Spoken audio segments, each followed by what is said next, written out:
Bienvenue dans ce deuxième épisode de Travail et moi sur le thème du burn-out, avec aujourd'hui le témoignage d'une personne qui souhaite rester anonyme. Elle nous raconte comment elle a sombré petit à petit entre engagement et suradaptation à des situations intenables. Elle nous raconte aussi comment elle est sortie de l'épuisement en étant bien accompagnée par des professionnels et soutenue par son entourage, ce qui lui a permis de retrouver du plaisir dans sa vie. Et oui, le burn-out, ce n'est pas que de la fatigue, c'est la perte de l'envie, du plaisir et du sens. Elle nous parle aussi de son sentiment de déshumanisation dans les entreprises dans lesquelles elle a travaillé. Un témoignage fort qui permet de remettre à sa place le travail, l'engagement individuel et la responsabilité des entreprises. Bonne écoute et n'oublie pas de liker, commenter et partager cet épisode.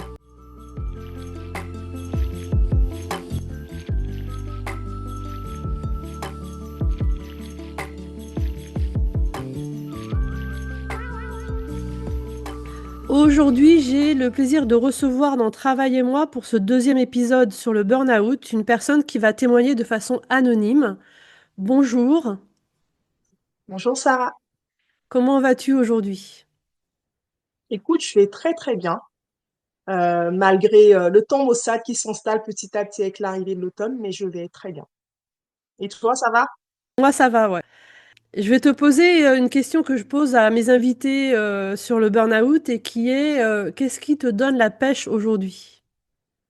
Alors moi, ce qui me donne la pêche aujourd'hui, c'est vraiment d'avoir retrouvé le lien avec l'humain, parce que c'est quelque chose qui est très important pour moi et aussi le fait de pouvoir être ancré dans mes valeurs, de pouvoir pratiquer des activités qui me font du bien, ma famille.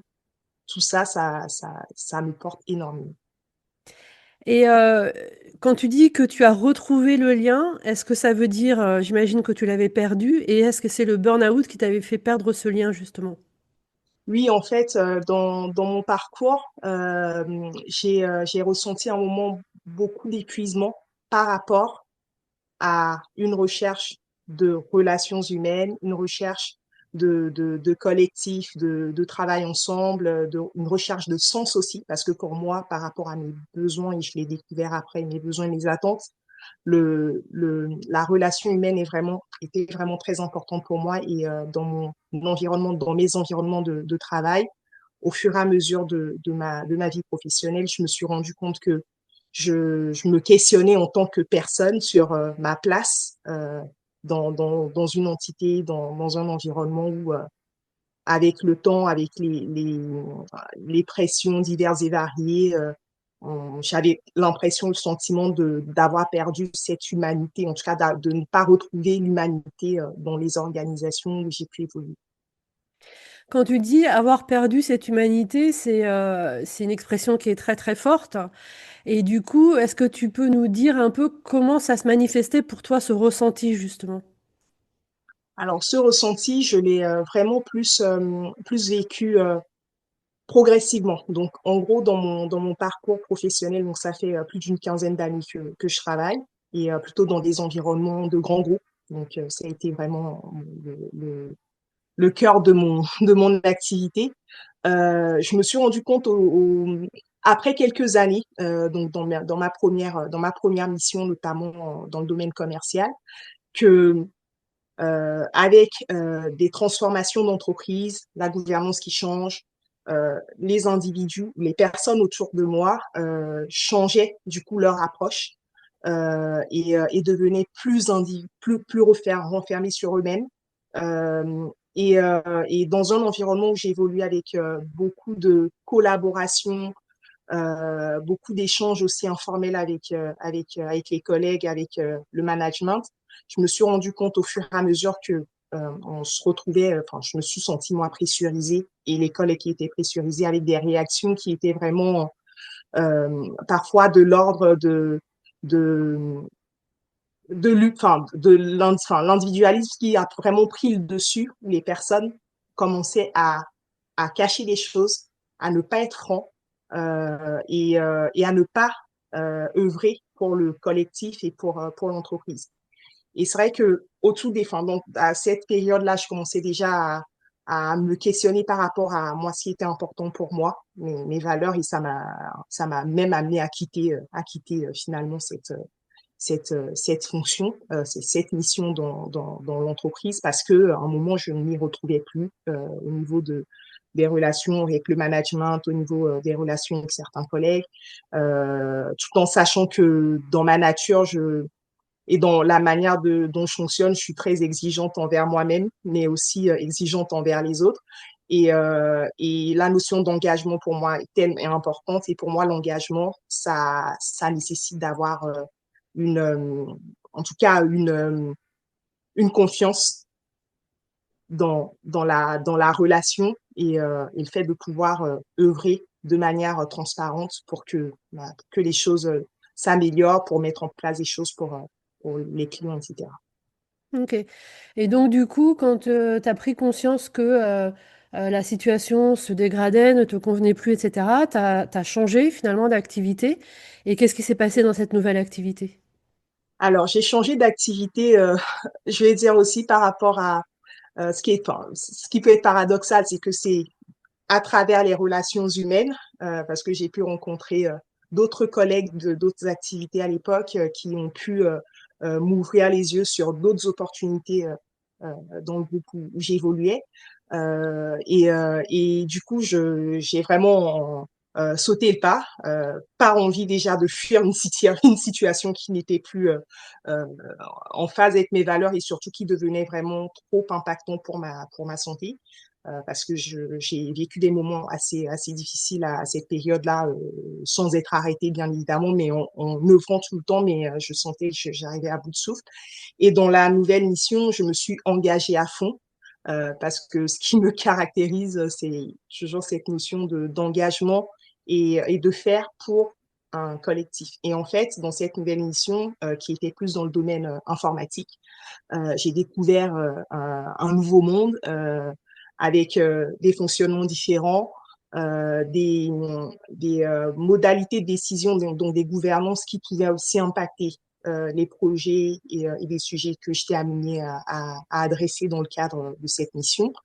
Et avec un contexte aussi où, dans le domaine informatique, quand on est une femme, on est entouré de beaucoup d'hommes. Ça, c'est une réalité. Et parfois, beaucoup d'ego aussi qui ressortait dans les équipes que j'étais amenée à, à manager en termes enfin, en tant que chef de projet, en l'occurrence, dans cette mission. Et en fait, ce qui s'est passé, c'est que je me retrouvais encore à nouveau avec des missions très engageantes, avec beaucoup d'attentes de la part de la direction sur la livraison des outils qu'on devait mettre à disposition des directions et des opérationnels concernés, et une équipe que je manageais en tant que chef de projet qui n'était pas dans le bon état d'esprit, et ça m'a demandé beaucoup d'énergie pour créer du lien, pour essayer de faire en sorte que les personnes dépassent leur, euh, leur individualité et leurs objectifs personnels pour vraiment délivrer quelque chose qui pour moi était utile aux opérationnels. En fait, j'ai vraiment toujours eu ce besoin de voir l'utilité, de sentir l'utilité, et c'est ça qui me porte dans tout ce que je fais. Donc je me suis un peu, enfin, je me suis rendu compte avec le recul maintenant, parce que quand j'y étais, je n'avais pas forcément cette clairvoyance, si je puis utiliser cette expression, mais je me suis vraiment rendu compte que je me suis suradaptée et que j'ai voulu sauver, on va dire, le monde sur ce sujet-là, parce que j'ai voulu coûte que coûte aller au bout, mobiliser tout le monde, même si les gens ne voulaient pas être mobilisés, n'avaient pas envie, et faisait tout pour saboter, en guillemets, le sujet. Donc ça a été très difficile à gérer. Et ce qui a été encore plus impactant, c'est que finalement, il y a eu certains projets que j'ai pu mener pour lesquels on a travaillé pour certains, une année complète et qu'on a dû arrêter encore pour les changements de gouvernance. Et là, je suis arrivée dans une phase où je me suis vraiment posé la question de mon utilité, de finalement, à quoi ça servait en fait de donner autant d'énergie, autant de temps, des heures à rallonge pour arrêter des choses. Euh, voilà, une incompréhension complète, quoi. Hmm. Tu as utilisé le terme suradapté et tu as parlé aussi du fait que tu étais dans des équipes qui étaient majoritairement masculines. Est-ce que Mm. la suradaptation, c'était aussi toi en tant que femme dans des équipes plutôt d'hommes? Est-ce que tu avais, est-ce que tu as eu besoin de modifier ton attitude ou ta façon d'interagir avec les autres pour justement fonctionner dans ce milieu-là? Alors là-dessus, j'étais plus dans je ne dirais pas que c'est forcément par rapport au milieu d'hommes en soi, parce que je, j'ai appris avec le temps à m'adapter, à rentrer dans les environnements où j'interviens. Moi, c'était plus sur l'aspect technique, de me dire, bon, ok, je ne suis pas du tout de l'informatique à la base, du domaine informatique. Tous ces sujets, à la base, je ne les connaissais pas. Mais je suis curieuse, j'essaie de comprendre et de prendre le temps de comprendre pour pouvoir mener à bien le projet et aussi voir où est-ce qu'il peut y avoir des points d'accroche. Mais quand on a un moment humainement euh, des personnes qui défendent leur précaré, parce qu'il y a toujours, et c'est ce que j'ai appris aussi avec le recul, avec le temps, même si c'était dans la douleur par moment, les personnes défendent leur précaré et ont toujours leur propre intérêt. Et c'est d'arriver à comprendre ces intérêts-là. Mais c'est vrai que d'évoluer dans l'environnement informatique pour une femme qui n'est pas du domaine technique de base, ça a été un challenge en effet important. Et quand tu as pris ce poste qui donc n'était pas dans ton expertise de base, est-ce que tu as été accompagnée par les gens qui t'avaient nommé sur cette mission? Est-ce que tu as eu du soutien? Comment ça s'est passé? En fait, l'une des difficultés, ce qui a contribué aussi à mon épuisement progressif, parce que mon épuisement n'est pas arrivé du jour au lendemain progressif, c'est que dans ma prise de poste, je n'ai pas eu l'accompagnement nécessaire, même s'il était prévu initialement lors de ma prise de poste qu'il y ait quelqu'un qui m'accompagne sur 2 mois. Quand on a vu que très rapidement je suis rentrée dans les sujets, que j'étais vraiment, j'avais l'air de me débrouiller bien.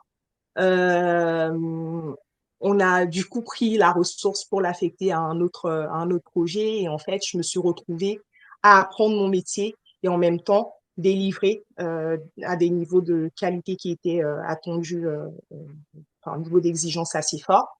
Ce qui d'ailleurs a, pour moi, été au moment où l'un des projets s'est arrêté, a été un choc parce que finalement, s'adapte, enfin en tout cas, apprendre, délivrer en même temps au bon niveau, voilà, tout en découvrant tout un contexte et dans un contexte de projet avec des personnes qui se littéralement pouvaient enfin, en tout cas, avaient des mots assez durs envers les uns envers les autres, alors que on est tous dans la même entreprise, on œuvre tous pour répondre à un besoin qui est impactant pour les opérationnels dans leurs opérations, qu'il faut faire de notre mieux pour apporter une solution. Franchement, tout ça, pour moi, enfin, c'était une question de non-sens à un moment donné. Pour moi, je me posais la question de d'où était la cohérence, en fait. Et quelle était la consistance aussi par rapport à toutes les valeurs et tout ce qu'on partage au niveau du groupe. Donc voilà, je me retrouvais un peu dans une situation où je me demandais mais à quoi ça sert et et quelle est la vérité, qu'est-ce qu'on veut en fait. Ok, donc cette deuxième expérience là que tu viens de nous décrire, en fait, on te nomme sur euh, dans un rôle, dans un service que tu connais pas, pour lesquels a priori t'as pas les compétences techniques du métier, en tout cas, tu as celle de chef de projet. T'es pas accompagné dans ta prise de poste, tu te retrouves dans un milieu qui est peut-être pas hostile, mais en tout cas pas très coopératif. Et en plus, on te demande de délivrer un projet pour te dire finalement, bah, on passe à autre chose, ce projet-là, on le met de côté. Donc en fait, tous les efforts que toi, tu as fait pour délivrer au niveau de qualité attendu, plus ton niveau d'exigence à toi, pour qu'on te dise finalement, on passe à autre chose et circuler, il n'y a rien à voir en fait, quasiment. Oui, en fait, c'était ça ce qui était très très dur. Je dois préciser aussi que paradoxalement dans cette mission, au niveau de mon management direct, j'étais soutenue quand même. Enfin, j'avais pas de, mon manager, il était vraiment bienveillant, il essayait d'apporter des solutions, mais dans un environnement global, avec un comité de direction ou un comité de pilotage projet avec des directeurs de différentes entités qui, eux, avaient des exigences propres à leur et des attentes propres à leurs besoins, et qui, parfois, mon sentiment, c'est qu'ils n'étaient pas toujours prêts à entendre que on ne peut pas délivrer des choses dans des délais aussi courts, on ne peut pas délivrer dans des niveaux de qualité aussi attendus sans les moyens associés. Donc, c'est toujours ce sujet de, OK, on veut faire quelque chose pour répondre à une problématique, un irritant pour les opérationnels, mais quels moyens on se donne? Et au moment où il faut prendre des décisions, où il faut soutenir le projet, en tant que sponsor de projet, quel apport on apporte, enfin, on donne. Et moi, sur ce projet, même un autre projet que j'ai eu à gérer dans ce cadre-là, je me suis retrouvée et j'avais le sentiment que on avait pris une décision de mettre en œuvre un projet, donc que ma direction de fait prenait en tant que en chefferie de projet avec le soutien de mon manager. Mais les sponsors, en fait, ils sont passés à autre chose très rapidement. Donc, on annonce pour, c'était le sentiment que j'avais, on annonce pour faire bien, pour dire qu'on répond à un irritant, mais on ne donne pas les moyens. Et après qu'on a besoin de support pour faciliter la mise en œuvre, etc., il n'y a plus personne. Et par contre, dès que la gouvernance change, on arrive, on dit, OK, bah voilà, on a une nouvelle gouvernance, donc on arrête le projet, ou parfois on a même du mal à dire on arrête le projet. Donc c'est tous ces sujets d'efficacité parce que oui, il y a l'engagement qui me caractérise, mais il y a aussi la notion d'efficacité. Parce que parfois, j'ai le sentiment qu'on a gaspillé beaucoup trop d'argent dans un contexte où on nous dit, et on est nous-mêmes pressurisés, même quand on parle d'évolution pour les collaborateurs, d'évolution salariale, et même de faire grandir le collaborateur tout simplement pour qu'il évolue en compétences, en formation, etc. On nous disait que au niveau budget, c'était très compliqué. Et à côté de ça, on pouvait lancer des projets à plusieurs milliers d'euros et l'arrêter du jour au lendemain parce que un directeur a changé, une nouvelle gouvernance est arrivée et on jette et voilà. Donc c'était vraiment ce contexte qui m'a moi marqué, fortement marqué et qui m'a même vraiment fait me reposer la question de, au-delà de mon utilité, de à quoi je servais en fait, c'est ça, tout simplement. Mmh. Et du coup, qu'est-ce qui s'est passé après cette expérience, au niveau de la chefferie de projet informatique? Alors après la chefferie de projet informatique, en fait, j'ai tenu quand même quelques années, parce que j'aurais pu détailler au bout d'un an, mais je suis assez, on va dire, pas résiliente, mais persévérante, voilà, dans l'effort et à l'époque, dans le sureffort. Et enfin, il s'est avéré que j'avais sur la dernière année, je sentais vraiment que je me posais des questions de sens, et vraiment avec un premier point de me dire, mais je m'engage, mais pourquoi toujours? Et je n'arrivais pas à me désengager parce que quand j'en parlais autour de moi, naturellement, enfin, j'ai des personnes qui me disaient, mais ce n'est pas l'entreprise à ton père ni à ta mère. Euh, S'il t'arrive quelque chose, ça continuera de tourner. Mais je me sentais investie d'une mission voilà, de bien faire et de porter ma pierre à l'édifice, en fait. Et je me suis dit, mais là, tu n'es plus du tout épanoui, euh, tu n'as plus de sens, donc essaie de retrouver quelque chose qui te donne du sens. Et je me suis lancée après dans une démarche de recherche et j'avais eu l'opportunité de pouvoir travailler dans le domaine de la RSE, donc la responsabilité sociale des entreprises. Et je me suis dit en fait que ça, concrètement, on va traiter très bien la partie business, mais on a un côté aussi d'impact sur la société. Donc je me suis dit bon bah bingo, je vais là-dedans parce que pour moi ça a du sens. Je sais pourquoi je vais m'engager. et ça va être utile à la société en général, au-delà de l'entreprise pour laquelle je travaille. Donc du coup, j'ai changé du coup de métier, enfin de mission euh, dans ce cadre-là. Voilà. Et comment ça s'est passé du coup ton arrivée dans la RSE?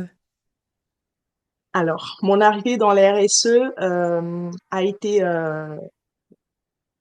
je vais dire, je ne sais pas si le terme violente, c'est le bon, mais en tout cas, avec le recul, c'est comme ça que je l'ai vécu sur le coup, parce que je suis arrivée dans une organisation qui avait très peu de moyens, euh, parce que bah, pas cœur de business. euh, et, euh, et qui avait beaucoup de sujets à adresser. Donc, et aussi du retard par rapport à la mise en œuvre. Donc, je suis arrivée dans ce contexte-là, et très rapidement, j'ai eu à adresser beaucoup de sujets. Donc, prise de poste, euh, pas de connaissances particulières de cet environnement, mais des sujets en retard à rattraper et plusieurs typologies de projets et de sujets à adresser en plus en prise de poste. Naturellement, comme à mon habitude, et en plus avec cette envie de retrouver du sens et d'être utile, je me suis donnée à fond euh, sur cette nouvelle mission. Dans un contexte aussi où, comme c'était une petite équipe, on n'avait pas forcément des relations humaines très fluides parce que bah, on n'a pas les mêmes attentes, les mêmes besoins, les mêmes caractères. Et pour moi, je me suis retrouvée dans un environnement un peu qui ne répondait pas en tout cas à mes attentes en termes de relations humaines. Et en même temps, il fallait délivrer quoi. Donc j'ai délivré et on m'a toujours fait le retour très positif sur la qualité de ce qui est rendu, la qualité de ce qui est fait. On me demandait toujours plus en m'expliquant qu'il y avait quand même, on est une toute petite équipe, qu'on n'a pas les moyens enfin, d'avoir plus de ressources, mais les attendus étaient toujours aussi ambitieux et toujours très ambitieux. Donc, je me suis lancée. J'ai fait au bout de quelques mois, j'ai eu droit à un premier arrêt d'une semaine parce que j'ai fini vraiment sur les rotules et j'avais vraiment besoin de couper tout en fait pendant une semaine. À l'époque, mon médecin m'avait dit une semaine. Je pense que ça ne sera peut-être pas suffisant, mais j'avais argumenté du fait que j'avais mes congés qui arrivaient après et que ça allait aller mieux et tout ça. On a eu dans l'organisation un changement de stratégie quelques mois après mon arrivée à mettre en place. Donc j'ai été en pilotage aussi de cette partie, en plus de tout ce qu'il y avait à gérer en récurrent et à fond, toujours. Et en fait, il s'est avéré que moins de 2 ans après mon arrivée, euh, je me suis retrouvée à vraiment me sentir très, très mal. Quand je dis très, très mal, c'est des insomnies. J'arrivais plus à dormir. Euh, je cogitais tout le temps, enfin, sur tous les sujets. À l'époque, quand j'étais dans l'informatique, j'ai des moments où je cogitais également. Mais là, je cogitais tout le temps.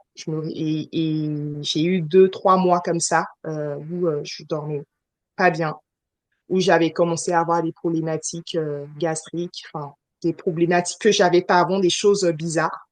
Mais je me disais, bon, bah, c'est pas, enfin, c'est dur, je sais que c'est dur, je savais hein, que c'était beaucoup de pression, beaucoup de travail, et un environnement pas idéal au niveau humain.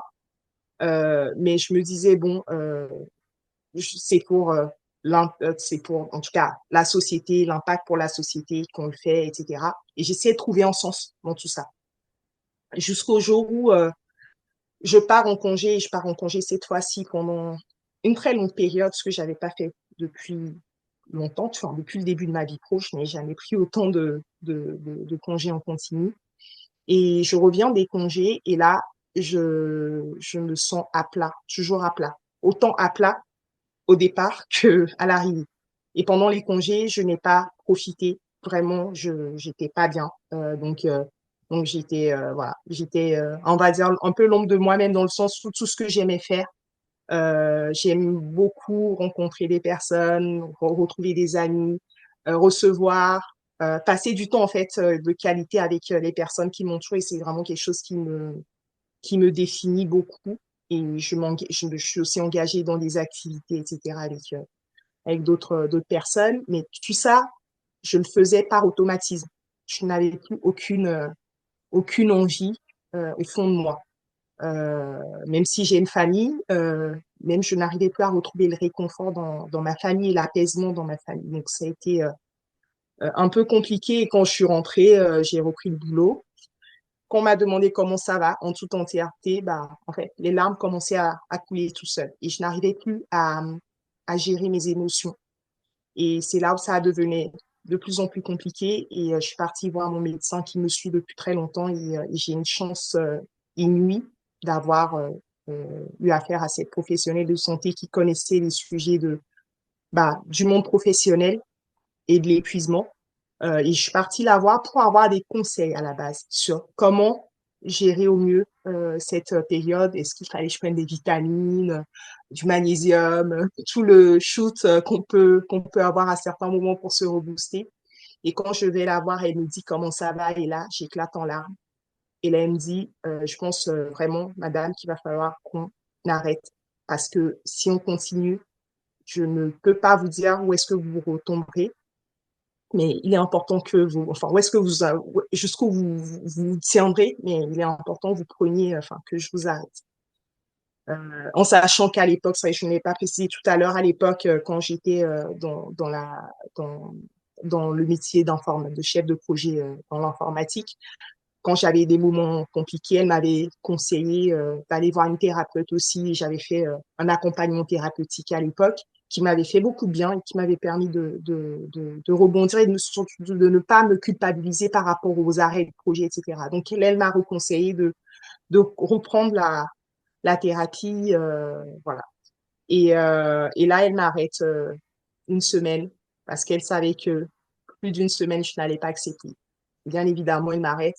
Euh, Naturellement, je retourne au boulot pour préparer tous les dossiers pour que la passation se passe mieux parce que je savais qu'on était en sous-effectif et qu'il y avait beaucoup de sujets et que le fait que j'allais partir, bah, ça n'allait pas être évident. Donc, je me sentais coupable, en fait. Donc, j'ai fait le maximum de passation. Et après, j'avais pas le choix, je me suis coupée une semaine. Et je pensais revenir, je ne sais pas si au fond de moi, je luttais, mais j'avais plus de force, en fait. Je me disais, de toute façon, voilà, j'étais à plat, donc, plus de flamme, en fait. Et en fait, quand je suis repartie la voir, au bout d'une semaine, bah, mon arrêt a été prolongé à nouveau, cette fois-ci d'1 mois. Et après, il y a eu encore une prolongation. Et en fait, toute cette période-là, j'ai vraiment découvert ce que c'était, ce dont j'entendais parler parce que j'avais été beaucoup sensibilisée. Enfin, je suis assez curieuse, donc je regardais à l'époque beaucoup de reportages sur les sujets d'épuisement, sur la santé, le bien-être et tout ça sont des choses qui me parlent. Mais je voyais beaucoup les images de vie des personnes qui se retrouvent et ils ne savent pas pourquoi ils sont là, etc. Et je ne savais pas qu'il y avait aussi un épuisement progressif qui pouvait se matérialiser sous la forme que j'ai vécue pour ma part. Et en fait, ma réalité de vie à cette période-là, c'était je me levais, je ne savais pas trop dans quel état j'allais me retrouver le soir. Je pleurais pour pouvais pleurer 5 minutes plus tôt, 10 minutes plus tard, ne pas pleurer mais être amorphe, ne plus avoir aucune envie de quoi que ce soit, même sortir dans la rue, c'était pas une partie de plaisir parce que j'avais peur du regard des autres. Euh, En plus, on est dans une société ou de manière globale où qu'on se retrouve sans activité professionnelle. On a l'impression d'être en déchet, en rebut. Donc, c'était très difficile. Mais ce que j'ai beaucoup apprécié et appris surtout, parce qu'avec le recul, c'est que avec l'aide du professionnel qui m'a accompagnée, avec la thérapeute, j'ai eu beaucoup de conseils aussi, j'ai testé beaucoup de choses, la sophrologie. J'ai pris du temps pour aller marcher à la montagne. Euh, j'ai, j'ai, euh, j'ai même fait de l'acupuncture. En fait, j'ai essayé de m'accrocher à toutes les branches pour ne pas perdre pied, euh, de me remettre au sport, d'aller courir, même si c'est pas ma passion, la course. Mais je me disais, au moins, bah, ça ne coûte rien, enfin, par ses chaussures et parfois son genou. Mais voilà, je me suis vraiment lancée dans tout ce qui pouvait me permettre de me ressourcer, de me réancrer, de retrouver aussi ce sens et cette humanité, en fait, de me retrouver, de me ressentir en tant qu'humain, parce que mon ressenti à un moment, c'était que j'ai l'impression d'être un robot qui devait accomplir les tâches, les exigences, sans lien humain. Et c'est tout. Et en fait, c'est pas moi. Et c'est ça que j'avais besoin de retrouver et j'avais aussi besoin de temps. Au début, ce temps qu'on m'a dit, une semaine d'arrêt, ok, ça passe. Un mois d'arrêt, là, je commençais à cogiter, mais tel sujet, tel sujet, tel sujet, qui va le traiter? Et est-ce que je vais être en capacité? Parce que je commençais aussi j'étais arrivée dans une phase où j'ai perdu confiance en mes capacités alors qu'elles étaient là. Mais c'est juste que bah, je me sentais vraiment incapable de beaucoup de choses. Et, euh, et je me suis dit, en fait, je ne faut pas, enfin, le médecin me disait souvent, euh, ne vous attendez pas à ce que dans un mois, ça aille, ça soit parfait. Mais accepter, enfin, travailler l'acceptation du fait que ça va prendre le temps qu'il faudra par rapport à vous. On n'a pas tous le même parcours, on n'a pas tous les mêmes ressources, on n'a pas tous les mêmes attentes, mais il y a une notion de temps qui fait les choses. Et le temps du repos, il est essentiel. Et j'ai aussi engagé pendant cette période la professionnelle de santé à qui j'avais, mon médecin traitant avec qui j'avais échangé sur ça, elle m'a dit que c'était bien de faire mon bilan de compétences pour prendre aussi du recul sur toute la situation. Et j'ai de la chance de tomber sur une bonne structure qui m'a aussi accompagnée. Un bilan qui se faisait normalement en 3 mois, j'ai réussi à le faire sur plus longtemps parce que la personne qui m'a accompagnée était à l'écoute. Elle a vu que j'étais pas en capacité de pouvoir tenir un rythme de bilan tel que on pouvait le faire dans un monde normal.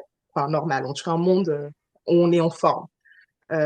Donc tout ça, ça a contribué petit à petit à me faire sortir de la phase d'épuisement complet où on vit de rien, le trou, on essaie de voir où est la lumière et la lumière, on ne la voit pas. Et pourtant, on nous dit qu'elle est là. Et quand on nous dit qu'elle est là, en l'occurrence pour ma part, j'ai travaillé encore plus le volet de ma foi parce que je suis croyante. Et heureusement que j'avais cette foi parce que je ne sais pas ce que j'aurais fait pour ma part sans cette foi-là, parce que c'est ça qui m'a permis de pouvoir, on va dire progressivement, même sans avoir eu à prendre de médicaments dans mon cas, à pouvoir progressivement entrevoir un futur meilleur, en fait. Et la personne qui m'accompagnait aussi sur la partie, le volet spirituel, me disait, mais la lumière, elle est au bout, tu serais une meilleure version de toi-même. Il y a des choses qui me reviennent, mais j'étais là en mode, c'est une blague. Je ne sais pas enfin, j'étais dans un état où je ne pouvais même, enfin, j'avais du mal même à croire que qu'une lumière était au bout du tunnel. Et aujourd'hui, pour ma part, je peux vraiment témoigner que c'est un chemin douloureux, mais un chemin qui nous apprend tellement que quand on en sort, mais tellement grandi et il y a des choses qu'on n'accepte plus. Et moi, je sais qu'il y a des choses que je n'accepte plus. Il y a des choses qu'on se met en place parce que notre équilibre à nous est hyper important pour, et nos besoins ne sont pas les mêmes. Nos attentes ne sont pas les mêmes que celles du voisin, que celles de notre famille. On est tous des individus voilà, à Mmh. part entière. Mmh. Je voudrais revenir parce que tu as dit plusieurs choses, que je garde en tête, que je trouve très, significatives et très fortes. Tu as dit, au moment où tu as pris tes congés, tu as dit: «Je n'avais plus aucune envie en moi». Et est-ce que tu es OK pour dire un peu comment ça se manifestait pour toi? Et aussi, est-ce que ton entourage se rendait compte à ce moment-là de ce qui se passait pour toi, en fait? Oui. Alors, quand je dis je n'avais plus aucune envie en moi, j'aimais cuisiner, j'aimais sortir avec les amis ou recevoir, mais j'avais planifié des choses que j'ai annulées parce que je ne ressentais plus la force et l'envie de faire. Et en plus, ça devenait un poids pour moi, les engagements les petites choses dans lesquelles je me réjouissais n'avaient plus n'apportaient plus ce réconfort et cette réjouissance. Et j'ai eu une chance folle, et c'est vrai que je ne l'ai pas dit, d'avoir une famille soutenante. Tout le monde n'a pas cette chance dans son parcours. Dans le mien, j'avais vraiment une famille très soutenante, que ce soit mon conjoint, que ce soit mes enfants qui sont en bas âge, mais qui comprenaient et qui avaient beaucoup d'empathie. Quand ma fille, une fois, m'a dit, Maman, on dirait que enfin, ça ne va pas, hein, maman. Elle me dit ça comme ça. J'avais des larmes qui sortaient tellement c'était dur, mais elle ressentait les choses. Et en même temps, c'était d'arriver à se dire, OK, bah, les enfants n'ont pas à être impactés par ce qui nous arrive, arriver, essayer de les préserver, et en même temps, on se culpabilise parce qu'on se dit, mais bah, ils n'ont pas à subir ça, mais en même temps, je ne suis pas en capacité de proposer autre chose. Et c'est là où la famille reprend le relais. J'ai eu la chance d'avoir aussi une maman adorable qui est venue me soutenir. Enfin, j'ai eu des proches très soutenants. J'ai même parmi pour parler de relations humaines, quand j'étais dans le domaine commercial, j'ai sympathisé, je suis devenue amie avec une collègue en l'occurrence, à qui j'ai partagé les choses, qui m'a tout de suite proposé de venir chez elle quelques jours pour prendre du repos. J'ai senti autour de moi des personnes qui m'aimaient et qui essaient de faire de leur mieux pour m'accompagner. Et ça, c'est une chance. Mmh. Et je pense que si je ne l'avais pas eu au tout début du process, ça aurait été très compliqué. Mmh. Et du coup, ce que tu décris, c'était aussi, finalement, la perte de plaisir dans ta vie. C'est-à-dire des choses qui t'apportaient du Oui, plaisir, n'apportaient plus rien et donc il y avait finalement exactement. plus de sources de plaisir aussi, dans ce que tu Exactement. vivais et Exactement. et au fur et à mesure que, donc tu as été arrêtée et tu as remis en place des activités et cetera et à quel moment tu t'es dit, j'imagine que c'est pas du jour au lendemain, mais à quel moment tu t'es dit: «Là, je ressens à nouveau du plaisir», en fait? Alors, c'était très progressif. Ça m'a demandé quasiment 8 mois. Quasiment 8 mois, en sachant que j'ai été arrêtée. Après, j'ai repris dans le cadre, avec un mi-temps thérapeutique. Et c'est vrai, quand j'entends parler parfois du mi-temps thérapeutique, à l'époque, quand j'en entendais parler, c'était mal, c'est pour les vulnérables, pour les nuls ou pour les faibles ou pour les malades. Et en fait, la notion de maladie, moi, en tout cas, ma perception, c'était tout de suite du physique. Et c'est que la maladie qui touche enfin, l'épuisement et tout ce que ça englobe derrière, c'est encore plus difficile à, je ne pourrais pas dire assumer, mais en tout cas difficile à accepter. Voilà. Mmh. Et en fait, au bout de 8 mois, pour ma part en tout cas, je me suis ressentie vraiment revivre et surtout ancrée dans mes valeurs. Ancrée profondément, quand j'ai ancré profondément, c'est quand je disais tout à l'heure, il y a des choses que je n'accepte, je n'étais plus prête à accepter. Et je le disais, que je n'acceptais plus. Que ça fasse plaisir ou pas, ce n'était pas mon sujet. Parce qu'à l'époque, avant l'épuisement, je prenais beaucoup de choses sur moi. C'est pas, j'étais pas en face, mais je disais, enfin, souvent je dis les choses, quand même sur ce côté, je disais beaucoup les choses, mais je capitulais, sans forcément aller contre mes valeurs, mais tout en acceptant des situations qui n'étaient pas acceptables. Euh, Là, en fait, avec ma reprise à mi-temps thérapeutique qui s'est passée, qui était très compliquée d'ailleurs dans l'organisation où je me suis retrouvée, euh, bah pour moi, c'était au début, bah, les petits travers recommençaient à venir. Mais j'ai vu très rapidement que mon corps me rappelait, me recommençait à dévier au niveau du sommeil. Et là, j'ai fait non, c'est pas possible. Après tout ce que j'ai traversé, ce n'est plus possible. Donc, à un moment, bah, j'ai dû prendre sur moi pour dire non, même si ce non a été mal reçu, ou que la manière dont les choses ont été traitées n'était pas la bonne manière, la manière idéale qui aurait pu répondre à ma reprise. Je, je me suis dit, bah, c'est bon, c'est pas grave. Le plus important, c'est que moi, je sois bien, que je sois alignée, que je me reconstruise.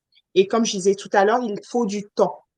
Donc, il m'a fallu le temps, il m'a fallu la foi. Et là, j'ai cultivé et j'ai plus ancré, je me suis ancrée solidement dans ma foi.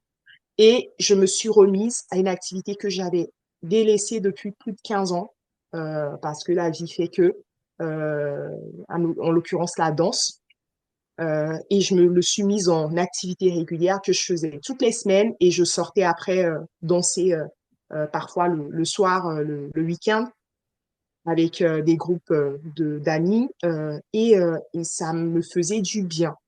Et en fait, j'ai réalisé que c'était important d'avoir quelque chose. Enfin, on est, pour moi en tout cas, qui suis très portée vers la relation humaine, très engagée dans tout ce que j'entreprends. Et ça ne change pas, c'est ma caractéristique en fait. On ne change pas le, le disque dur de quelqu'un, en tout cas ce qui le caractérise. Par contre, euh, c'est de me dire, OK, je suis une personne engagée, une personne qui tient à la relation humaine et qui va être plutôt euh, tournée vers, en tout cas, efficace et aussi se sentir bien et utile dans ce type de configuration.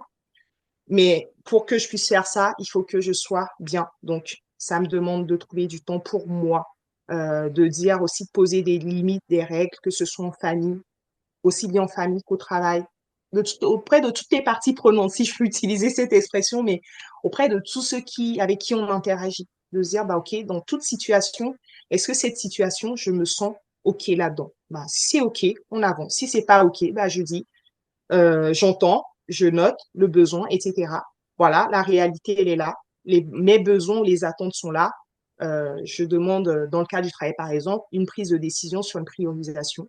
Moi, je propose des options, vous décidez. Par contre, au moment où vous décidez, dans la mise en œuvre, je m'assurerai de le mettre en œuvre avec les moyens qui me sont donnés, mais sans me suradapter parce que la suradaptation, ça m'a emmené. La suradaptation continue, j'entends. On est dans des environnements aujourd'hui, il y a beaucoup de choses à faire. Il y a des moments où on a du rush. C'est tout à fait normal et gérable. Mais être tout le temps dans le rush, tout le temps dans l'épuisement, enfin, dans la suradaptation, ce n'est pas tenable et ce n'est pas durable. Et, euh, et pour ma part, maintenant, je dis non. Et et vraiment, le point, c'est ce que ça plaise ou non, je dis non. Et c'est tout. Ok. Voilà. Et tu disais tout à l'heure, quand tu as repris avec un mi-temps thérapeutique, ça a été compliqué de faire accepter finalement le mi-temps thérapeutique et que ça fonctionne. Est-ce qu'on t'a fait des remarques ou est-ce qu'on t'a juste donné tellement de travail que tu étais obligé de faire plus que ce qui était prévu? C'est le vrai sujet du mi-temps thérapeutique pour moi, en tout cas par rapport à ce que j'ai pu vivre, c'est la notion d'adaptation de la charge. Parce que dans une organisation qui n'adapte pas déjà la charge à ses moyens, bah, quand on a un mi-temps thérapeutique, la charge ne sera pas naturellement adaptée par rapport aux moyens. Et c'était la réalité. Et en fait, euh, quand j'en parlais, parce que ben, pour moi, ça posait problème, parce que je savais où est-ce que ça m'avait mené. Surtout, je n'étais même pas, j'étais en mi-temps thérapeutique, je n'étais pas encore à 100% de toutes mes capacités. Donc, c'était à moi d'expliquer que, bon, en fait, j'ai un mi-temps, il faut que j'adapte que ma charge soit adaptée. Et quand j'en parlais, la réponse qu'on m'apportait, c'est mais sois moins exigeante, prends de la hauteur, prends de la distance, euh, tu peux déléguer aux stagiaires, aux alternants. Oui, mais la délégation, ça implique quand même une charge mentale pour la personne qui délègue et qui est censée, qui est redevable à la fin.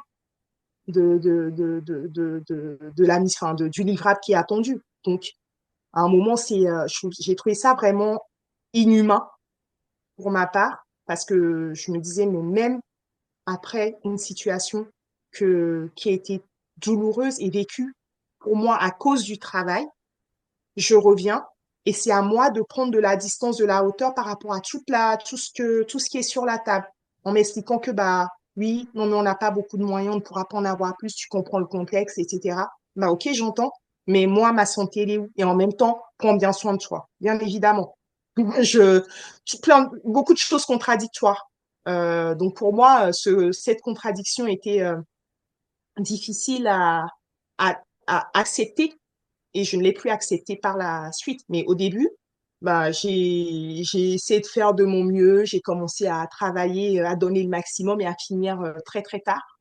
Donc, un mi-temps qui finit très tard pour me retrouver les jours ou les créneaux où je ne travaillais pas à être complètement KO. Euh, Bah, en fait, quand j'en ai parlé au médecin qui m'accompagnait, il m'a dit, mais et même à celles qui m'accompagnaient en plus de compétences, parce qu'à un moment, bah, c'est des sujets qui du coup, rejaillissaient dans toutes les autres sphères. Elle me dit, mais euh, tu te rends compte, si tu continues comme ça, ton, ta récupération va prendre beaucoup plus de temps. Et le mi-temps thérapeutique, il sert aussi à cadrer les choses, à demander à ton employeur de repositionner les choses et de rentrer dans des bonnes habitudes. Mais si toi, tu te retrouves à là où tu es censé faire du 4 jours, par exemple, ou du 2 jours par semaine, à faire du 2 jours par semaine, mais de 9 heures à 20 heures ou 21 heures, à un moment, enfin, tu n'es pas encore en capacité, d'assumer tout ça, et en plus, quelle est la logique et la cohérence de tout ça? Et c'est vrai que tout ça, petit à petit, ça a mis du temps à se poser dans ma tête. Mais à un moment, j'étais obligée de dire stop parce que je redéviais et c'était pas bon pour moi et pour ma santé. Et moi, ce qui a été aussi un moment un peu qui a pu susciter ma colère dans le passé, c'était de me dire, mais en fait, c'est quoi ces organisations aujourd'hui où on a plein de messages contradictoires, et en plus, le risque derrière, c'est que les personnes se désengagent durablement. Du coup, bah, la performance qu'on recherche, elle n'est pas là. Euh, et on rend des gens malades. Une personne qui n'est pas là, bah, c'est une autre personne, enfin, pour faire monter à bord une autre personne, le faire monter en compétences, etc., ça demande du temps et de l'argent. Donc, à quel moment on a une réflexion globale en se disant, il faut qu'on arrête un peu aussi, enfin, qu'on prenne un peu plus de recul sur ces sujets-là dans les organisations parce que ça devient trop l'affaire des personnes.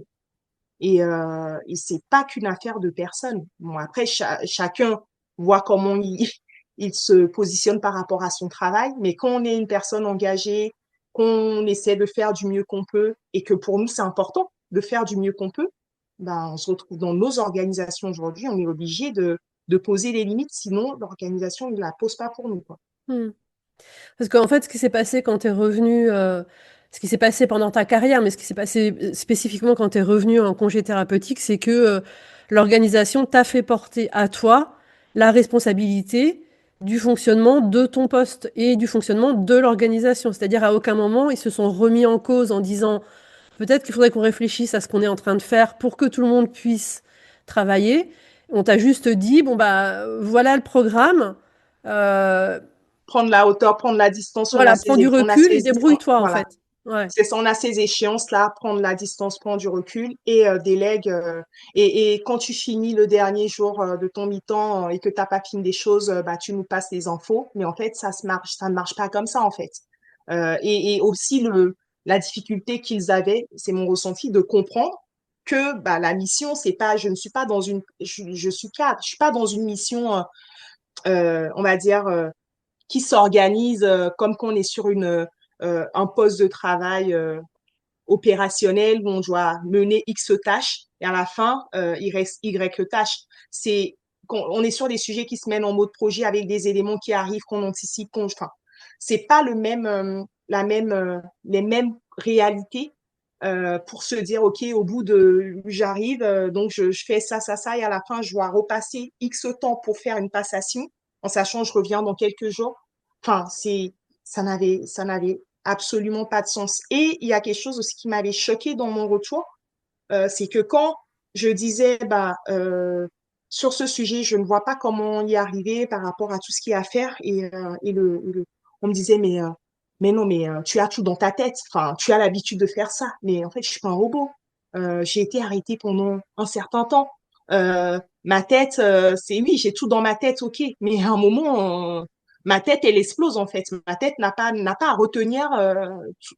Enfin, le boulot doit être au boulot et ma tête, elle doit être libre en fait et aller piocher sur les différents sujets. Et ça, c'était quelque chose qui m'avait beaucoup marqué. Tout dans ta tête. Du coup, là, tu été repassé à 100% du temps? Oui, oui. Je suis repassée à 100% depuis plusieurs mois. Et je dois dire que ça se passe très bien, même si ce que je fais, finalement, il y a une désillusion sur le scope d'intervention et sur ce que ça pouvait m'apporter euh, par rapport à ma recherche de sens. Mais je sais que ça apporte à l'organisation. Donc, je fais ma mission d'engager au service de l'organisation. Par contre, je n'accepte plus qu'on me demande de me suradapter. C'est un non. Et je sais que ça ne fait pas du tout plaisir à certaines personnes, mais je ne suis pas là pour faire plaisir aux gens. Je suis là pour être moi, euh, être entière. Enfin, quand j'ai entière, c'est pas entière et bafou et marcher sur les autres. Être dans la relation de manière entière et dire les choses. Pour moi, la responsabilité de chacun, peu importe nos besoins, nos attentes, notre responsabilité, c'est de dire les choses en la disant, bien évidemment, et tout ce qu'on nous apprend sur la communication positive, mais de dire les choses. Et après, on ne dira pas qu'on ne l'a pas dit. On a dit, il y a des décisions qui sont prises, on applique, mais avant de l'appliquer, moi, dans mon cas maintenant, je m'assure que j'ai les moyens pour l'appliquer et que ça rentre dans un cadre acceptable en termes de charge et d'heures de travail. Mmh. Parce que ce que j'ai pu faire à une époque, en travaillant parfois de 8 heures à 20 heures, en prenant peu de pauses, en plus avec le télétravail qui était arrivé, qu'on ne maîtrisait pas tout à fait.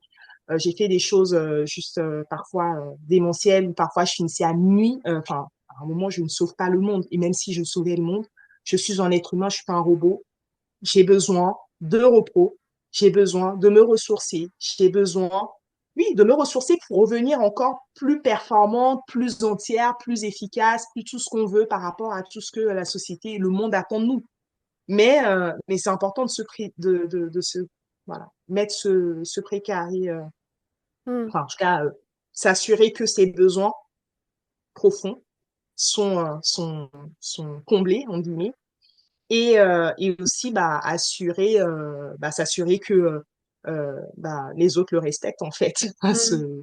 et de respecter et d'accepter de respecter aussi enfin de d'accepter le fait que les autres personnes elles ont des besoins et des attentes différentes des nôtres et Mmh. c'est pas grave. Et est-ce que ça t'est arrivé du coup, en posant justement ce cadre pour te préserver, de refuser, une mission? Ou est-ce que tu as toujours réussi à négocier les bonnes conditions pour réussir à mener à bien ce que tu avais à faire?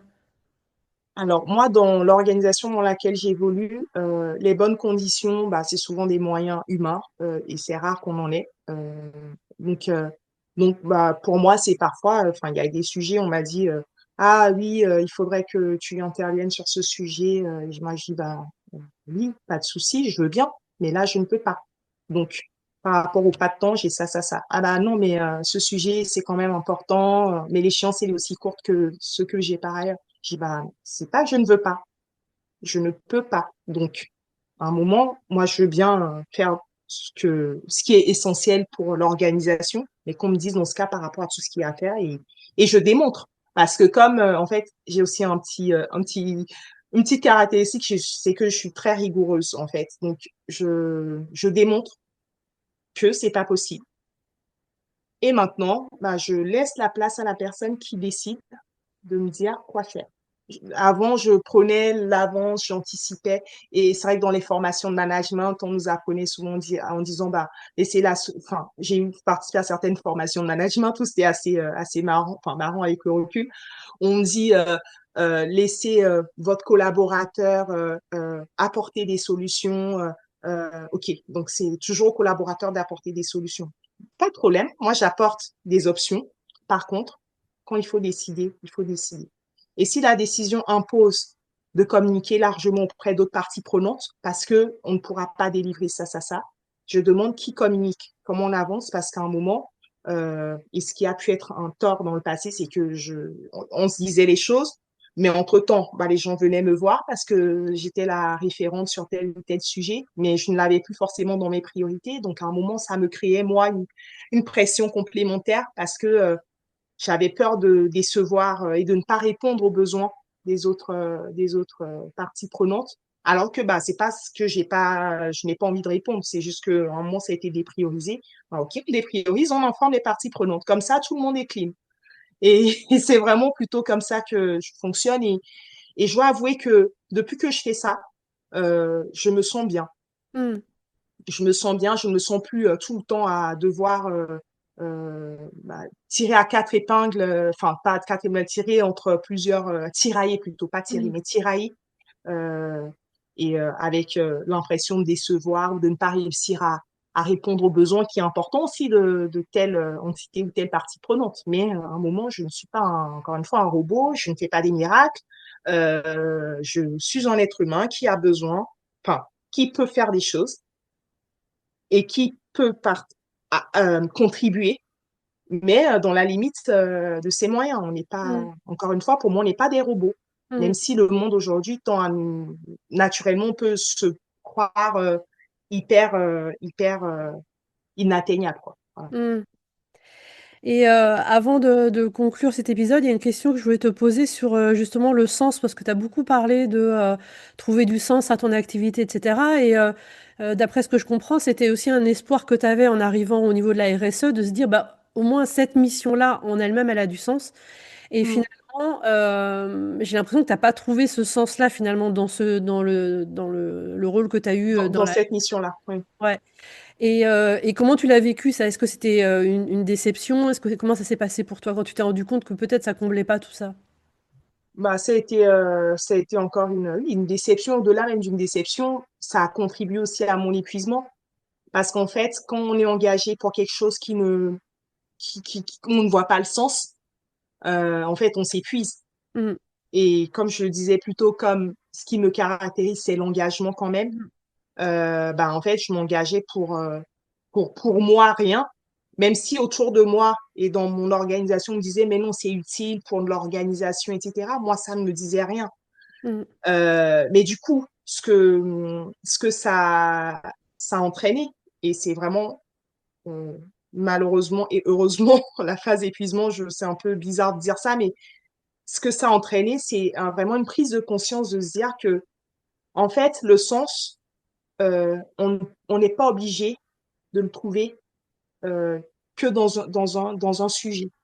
Euh, Moi, personnellement, aujourd'hui, je suis sur une mission, comme je le disais, qui ne répond pas initialement à ce besoin de sens, enfin, en tout cas, au sens que je donne aux choses, mais je sais que ça a du sens pour l'organisation et je suis payée pour ça. Donc, je le fais, encore une fois, en respectant ma charge de travail au maximum parce qu'il y a, encore une fois, des périodes de rush, etc. Mais on ne peut pas être dans le rush ad vitam aeternam. C'est pas durablement soutenable.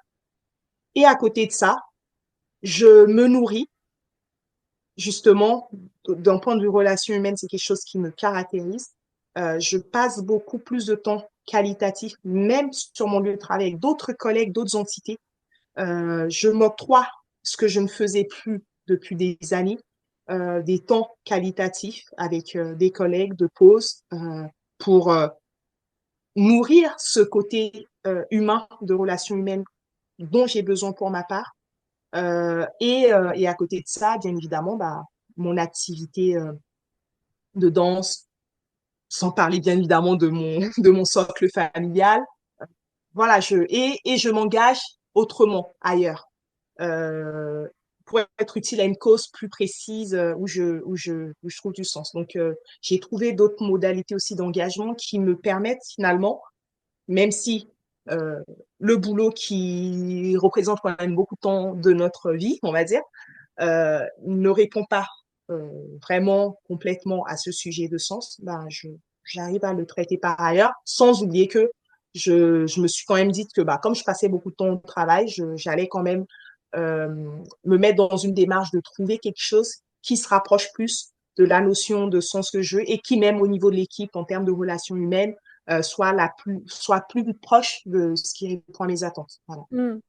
Donc finalement, ce que tu dis, c'est que euh, le sens dont tu as besoin pour donner du sens finalement à ta vie, et, au sens très très large du terme, hein, tu vas le trouver dans des relations humaines que tu vas cultiver parce qu'elles sont là, elles sont présentes et elles t'apportent quelque chose au travail et en dehors, et que tu vas aussi trouver du sens du coup en dehors de ton activité, dans Oui, d'autres activités qui sont importantes pour toi et qui finalement nourrissent exactement. les besoins que tu as, quoi.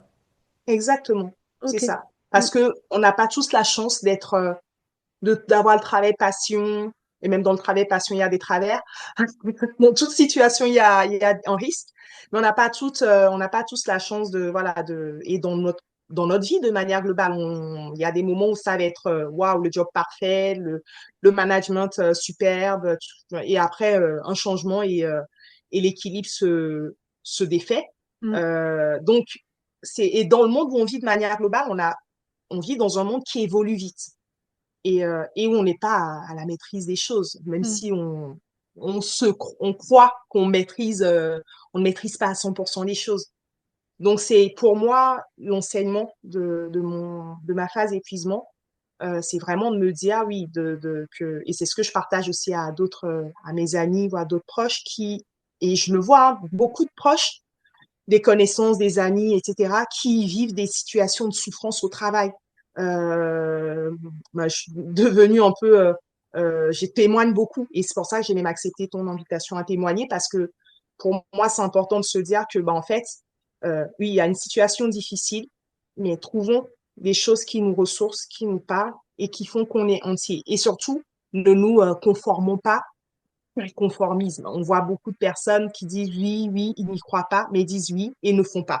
Moi, par ma notion d'engagement, c'est quelque chose que je ne comprends pas habituellement, mais je dis, OK, c'est la réalité des gens qui sont dans ce cas-là. C'est pas la mienne. Moi, ce qui est important pour moi, c'est ça. Donc, j'accepte la situation, mais en posant le cadre. Mm. J'accepte d'être dans un contexte précis, mais en posant le cadre qui respecte mon équilibre et je me nourris par ailleurs d'autres éléments. Ouais. Ok. Et du coup, on arrive à la fin de cet entretien et je voudrais te poser la question que je pose à tout le monde, qui est, et si c'était à refaire? Que je te laisse interpréter comme tu veux. Alors moi, le si c'était à refaire, je pense que je le disais un peu entre les lignes tout à l'heure, de dire heureusement, malheureusement. Si c'était à refaire, en fait, tout ce que j'ai pu vivre, moi, ça m'a permis de grandir et d'être qui je suis aujourd'hui. Donc, je ne regrette pas, on va dire, mon parcours. Je trouve qu'il était très enrichissant. En plus, j'ai eu la chance de pouvoir découvrir des environnements différents où j'ai appris énormément. Et du coup, ça me permet aussi de m'adapter plus rapidement à des nouvelles situations. Mais ça m'a surtout appris à être moi en toute situation, en fait. Et à, et, euh, et à œuvrer en fait pour qu'on soit soi. C'est tout, on est unique. Et c'est vrai qu'en plus, dans un contexte avec les réseaux sociaux, tout, enfin, et aussi la désinformation qu'on peut avoir par ailleurs, on peut avoir tendance à se comparer beaucoup aux autres, alors que bah, tout le monde a des vulnérabilités, tout le monde a des réalités qui ne sont pas parfaite, il n'y a pas de perfection. Et heureusement qu'il n'y a pas de perfection, c'est ce qui fait qu'on laisse la place à l'autre aussi d'agir et d'interagir avec nous. Donc, c'est finalement pour moi l'épuisement, si je prends ce cas en particulier, qui a été une phase vraiment quand j'étais dedans, hyper douloureuse, sans avoir de vision sur où est-ce que j'allais aller et est-ce que j'allais m'en sortir. sans prendre des médicaments parce que pour moi, ma crainte, c'était ce sujet de médicaments parce que j'ai un rapport un peu particulier à, à la prise de médicaments et me dire l'addiction après derrière et tout ça, ça me travaillait, donc c'est encore plus sans poids. Mais de me dire que cette phase douloureuse, moi, ça m'a permis aujourd'hui d'être complètement ancrée et d'affirmer ce qui est important, ce qui n'est pas important et de me dire, OK, bah, le monde n'est pas parfait et les personnes qui sont autour de moi ne sont pas comme moi, ne sont pas parfaites et je ne le suis pas non plus. Donc, par contre, ce qui est important, c'est que mon équilibre soit respecté. Et je respecterai l'équilibre des autres s'ils expriment les choses. Voilà. Ok. Écoute, merci beaucoup pour ton témoignage qui est vraiment passionnant. Tu dis énormément de choses super importantes dedans. Donc, encore une fois, merci beaucoup d'avoir témoigné Je aujourd'hui. t'en prie, merci à toi d'avoir lancé cette démarche et en tout cas, s'il y a des personnes qui traversent l'épuisement en ce moment, qu'elles ne perdent pas de vue qu'il y a un après et que cet après, il est beau. Voilà. Donc, Il vaut la peine c'est tout d'être ce que je peux attendu. rajouter. Exactement. Ok. Merci. Merci beaucoup. Bonne journée à toi. À toi aussi. Merci. Voilà, j'espère que cet épisode t'a plu. Laisse-moi un commentaire, envoie-moi un email, dis-moi ce que t'en penses.